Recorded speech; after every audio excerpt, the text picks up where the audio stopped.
আসসালামু আলাইকুম। দেশ ও প্রবাস থেকে যেখান থেকে আমার এই ভিডিওটি দেখতেছেন সবাই ভালো থাকবেন, সুস্থ থাকবেন।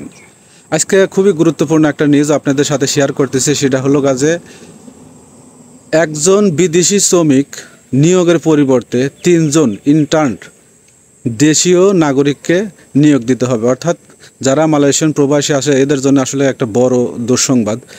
সেটা হলো দৈনিক ইনকিলাব একটা নিউজ করছেন এবং এই নিউজটা আপনাদের সাথে আমি শেয়ার করব। ধৈর্য সহকারে ভিডিওটা দেখবেন, কারণ দুঃসংবাদ এটি। একজন বিদেশি নাগরিকের পরিবর্তে যদি ৩ জন দেশীয় নাগরিক অর্থাৎ মালয়েশিয়ান নাগরিককে নিয়োগ দেয়, সেক্ষেত্রে কিন্তু আসলে যারা প্রবাসী আছে তাদের কিন্তু নিয়োগ খুব কমে যাবে। অর্থাৎ এটার লক্ষ্য হচ্ছে যে যাতে করে মালয়েশিয়ান নাগরিক যারা আছে তারা কাজ পায় এবং কাজ করতে পারে। সেক্ষেত্রে আর কি এটার সিস্টেম আগামী মাস থেকে হয়তো বা চালু হতে যাচ্ছে। সম্পূর্ণ ভিডিওটা দেখবেন, তাহলে কিন্তু আপনারা বুঝতে পারবেন। মালয়েশিয়ার শ্রম বাজার কোম্পানিতে ইন্টার্নশিপ চালু হচ্ছে। স্বপ্নের দেশ মালয়েশিয়া। বিগত 31 মে থেকে জনশক্তি রপ্তানি বন্ধ রয়েছে। দেশটিতে যেতে না পারা অপেক্ষমান প্রায় 18,000 কর্মী দাঁড়ে দাঁড়ে ঘুরছে। তারা দেশটিতে যাওয়ার জন্য প্রবাসী কল্যাণ মন্ত্রণালয় সহ রিক্রুটিং এজেন্সিগুলোতে ধর্ণা দিয়ে প্রতিনিয়ত হয়রানির শিকার হচ্ছে।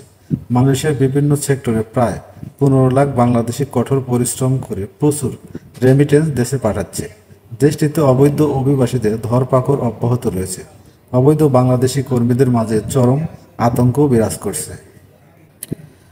খোঁজ নিয়ে জানা গেছে, মালয়েশিয়া শ্রম বাজারে ঘাটতি পূরণে বড় পরিবর্তন আসতে যাচ্ছে। ইন্টার্নশিপ নীতির আওতায় কোম্পানিগুলোকে প্রতি একজন বিদেশি কর্মী নিয়োগের বিপরীতে 3 জন স্থানীয় ইন্টার্ন নিয়োগ করতে হবে। মানব সম্পদ মন্ত্রণালয়ের এই উদ্যোগ আগামী মাসে পরীক্ষামূলকভাবে চালু হতে যাচ্ছে।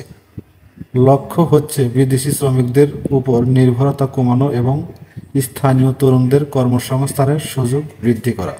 তবে এই নীতি কি শ্রম বাজারে ঘাটতি পূরণ করতে পারবে, নাকি এটি স্থানীয় প্রতিষ্ঠানগুলোর জন্য নতুন চ্যালেঞ্জ সৃষ্টি করবে, এ নিয়ে নানামুখী চিন্তাভাবনা চলছে। এদিকে লোভনীয় চাকরির প্রলোভন দেখে প্রতারক চক্র নারীদের মালয়েশিয়া পাচার করছে। এতে বাংলাদেশি নারী কর্মীদের সামাজিক নিরাপত্তা বিঘ্নিত সহ নানা সমস্যার সৃষ্টি আশঙ্কা করা হচ্ছে।